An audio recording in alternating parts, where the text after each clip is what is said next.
आप रूम में सबके साथ हो पर फिर भी थोड़ा अलग हो, लोग कैजुअल बात करते रहते हैं पर आपका माइंड ऑलरेडी डीपर लेयर देख रहा होता है। अगर आप किसी भी महीने की 7, 16 या 25 तारीख को पैदा हुए हो तो आपका बर्थ नंबर 7 है। अगर आप बर्थ नंबर 7 हो तो आपके लिए सिर्फ सरफेस पर चलने वाली चीज नहीं है, आपको हर चीज के पीछे का ट्रुथ चाहिए होता है। और इस वीडियो में मैं बताऊंगा कि आप इतने प्राइवेट क्यों हो, इतने ऑब्जर्वेंट क्यों हो और क्यों लोग आपको कभी कभी मिस्टीरियस, कभी कभी डिटैच और कभी कभी ब्रिलियंट फील करते हैं। अगर आप वो इंसान हो जो जल्दी ओपन अप नहीं करता, अगर आप लोगों को ऑब्जर्व ज्यादा करते हो, एक्सप्लेन कम, अगर आपको नॉइस, फेक बिहेवियर, शैलो बातें और unnecessary social energy quickly drain कर देती है, अगर आप बाहर से काम लगते हो, अंदर से नॉन स्टॉप सोचते रहते हो, तो हो सकता है ये वीडियो लिटरली आपके लिए हो। और हो सकता है आज आपके मुंह से बार बार निकले ये मैं हूं। बर्थ नंबर 7 के लोग सिर्फ इंट्रोवर्ट नहीं होते, ये डेप्थ ड्राइवन होते हैं। इन्हें समझना होता है लोग ऐसे क्यों बिहेव करते हैं, लाइफ में रियल मीनिंग क्या है और जो दिख रहा है उसके पीछे एक्चुअली चल क्या रहा है। इनका माइंड सरफेस आंसर से सेटिस्फाई नहीं होता, इन्हें पैटर्न चाहिए, ट्रुथ चाहिए, क्लैरिटी चाहिए। लेकिन यहाँ एक डीप सीक्रेट है जिसका पे ऑफ आगे मिलेगा।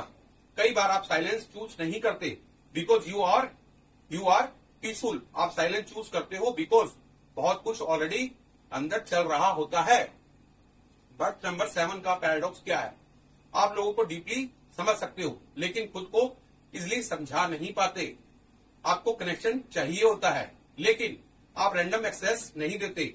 आप बहुत सेंसिटिव हो सकते हो लेकिन बाहर से डिटैच लगते हो।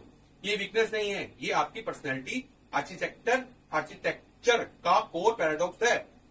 डेप्थ के साथ डिस्टेंस।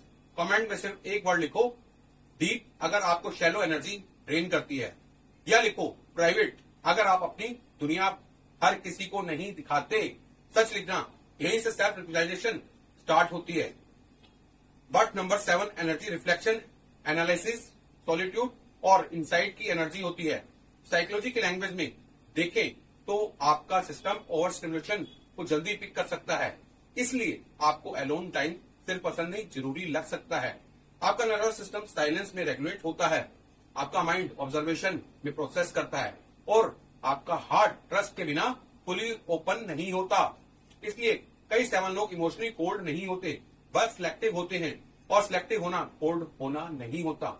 आपके अंदर का हाइडन डायलॉग कुछ ऐसा हो सकता है, मुझे थोड़ा स्पेस चाहिए, ये बात सरफेस लेवल की है, मैं पहले समझूंगा फिर बोलूंगा, सब लोग इतना कैजुअल कैसे हो सकते हैं, मुझे क्लियर प्रूफ चाहिए, मैं हर किसी को एक्सेस नहीं दे सकता। अगर ये लाइंस सिमिलर लग रही हैं तो आप सिर्फ ओवर थिंकर नहीं हो, आप डीपली प्रोसेसिंग माइंड के इंसान हो।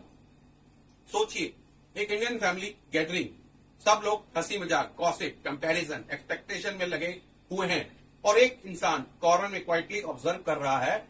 बाहर से लोग बोलेंगे ये थोड़ा अलूफ है, एटीट्यूड है, इंटरेस्ट नहीं है, पर अंदर क्या चल रहा होता है, इतनी नॉइस क्यों है, कौन जनरली बात कर रहा है, मैं किस लेवल पर कनेक्ट करूं। ये बर्थ नंबर 7 का वर्ड है। ये लोग डिस्कनेक्ट नहीं होते, ये बस इनडिस्क्रिमिनेट कनेक्ट नहीं करते। आप इमोशनली डिस्टेंस इसलिए नहीं लगते क्योंकि आपको फर्क नहीं पड़ता। कई बार आप डिस्टेंस इसलिए लगते हो क्योंकि आप बहुत ज्यादा एब्जॉर्ब कर लेते हो। ये बहुत बड़ा डिफरेंस है। नंबर 1 डीप ऑब्जर्वेशन, आप लोगों और सिचुएशन का पैटर्न जल्दी पकड़ लेते हो। नंबर 2 एनालिटिक इंटेलिजेंस, आप रैंडम चीजों में भी हाइडन लॉजिक देख सकते हो। नंबर 3 इनर डेप्थ, आपको सरफेस वैलिडेशन से ज्यादा ट्रुथ मैटर करता है। नंबर 4 स्पिरिचुअल और फिलोसफिकल पुल, आप नेचुरली लाइफ के डीपर मीनिंग की तरफ अट्रैक्ट हो सकते हो। नंबर 5 इमोशनल डिसर्नमेंट, आप हर किसी को सेम एक्सेस नहीं देते जो एक्चुअली हेल्दी बाउंड्री बन सकता है। नंबर 6 क्विक स्ट्रेंथ, आप लाउड हुए बिना पावरफुल हो सकते हो।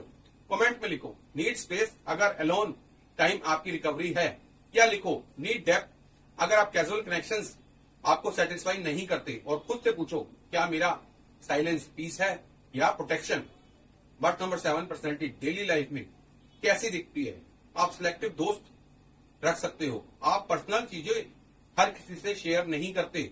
आपको reading, research, reflection, spirituality, analysis या डीप ऑब्जर्वेशन नेचुरली पुल कर सकती हैं। आपको fake, politeness, forced, networking, over sharing और loud attention seeking behaviour quickly irritate कर सकता है। और कई बार आपका पैटर्न ये होता है, पहले ऑब्जर्व, फिर ट्रस्ट, फिर कनेक्ट। शेडो क्या है? Over thinking, emotional withdrawal, hyper analysis, trust delay, isolation, secret resentment और कभी कभी सुपेरियोरिटी का मास्क। आपको लग सकता है कि आप बस प्राइवेट हो, पर कभी कभी ट्रुथ ये होता है कि आप हर्ट, कंफ्यूजन या डिसअपॉइंटमेंट से बचने के लिए डिस्टेंस यूज कर रहे हो।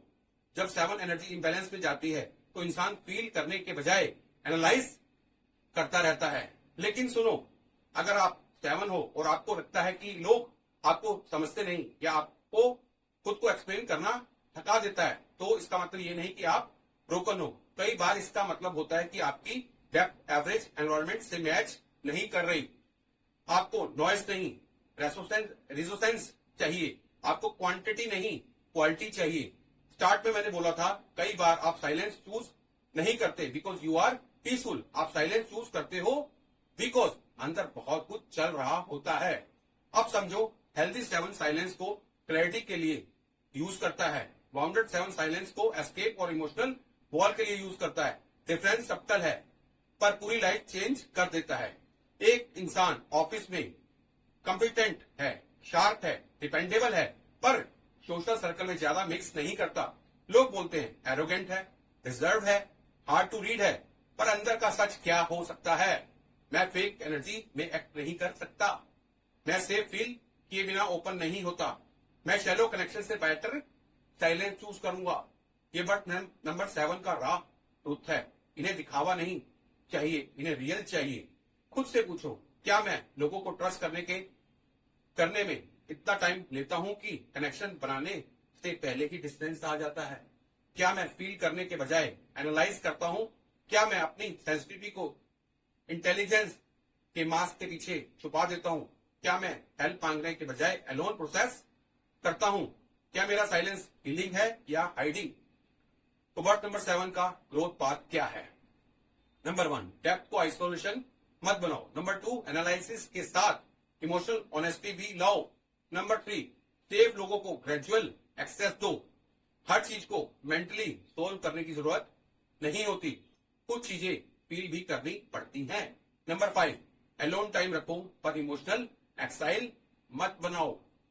नंबर 7 का नेक्स्ट लेवल है वाइज रहना पर अनरीचेबल नहीं, डीप रहना पर डिस्कनेक्टेड नहीं। बट नंबर 7 का सबसे ज्यादा हील क्या करता है? Silence with meaning, safe relationship, honest conversation, spiritual grounding, journaling, reflection, slow trust. और ये परमिशन की आपको लाउड होने की जरूरत नहीं होती। मीनिंगफुल होने के लिए आपका लेसन ही नहीं है कि प्राइवेट मत रहो, आपका लेसन ये है कि प्राइवेट रहो पर परमानेंटली क्लोज मत हो। अगर आप वो इंसान हो जो सबको देख लेता है पर खुद को सबके सामने नहीं खोलता, जो अलोन टाइम में रिचार्ज होता है, जो फेक एनर्जी से इंस्टेंटली डिस्कनेक्ट हो जाता है, जो लाइफ को डीपली समझना चाहता है, जो ट्रस्ट को लाइटली नहीं लेता, तो हो सकता है आप बर्थ नंबर 7 पर्सनैलिटी को सिर्फ लिव नहीं कर रहे, आप उसके थ्रू अपना ट्रुथ प्रोटेक्ट कर रहे हो। इसलिए आप पावरफुल भी लगते हो और मिसअंडरस्टूड भी। अगर इस वीडियो में आपको बार बार लगा ये मैं हूं, तो कमेंट में लिखो मैं 7 हूं या डेप्थ मेरी नीड है। वीडियो को लाइक करो। अगर आपको ऐसे ही साइकोलॉजिकल एक्यूरेट न्यूमरोलॉजी ब्रेकडाउन चाहिए, और सब्सक्राइब जरूर करो, क्योंकि यहां हम सिर्फ नंबर एक्सप्लेन नहीं करते, हम उनके पीछे छुपी पर्सनैलिटी आर्किटेक्चर डिकोड करते हैं। नेक्स्ट वीडियो में birth number 7 shadow imbalance decode करूंगा। कब विजडम ओवर थिंकिंग बन जाती है, कब प्राइवेसी आइसोलेशन बन जाती है, और कब एनालिसिस इमोशनल डिस्कनेक्शन में टर्न हो जाता है। आज हमने आपकी लाइट देखी है, अगली बार हम उस लाइट के ब्लाइंड स्पॉट्स देखेंगे।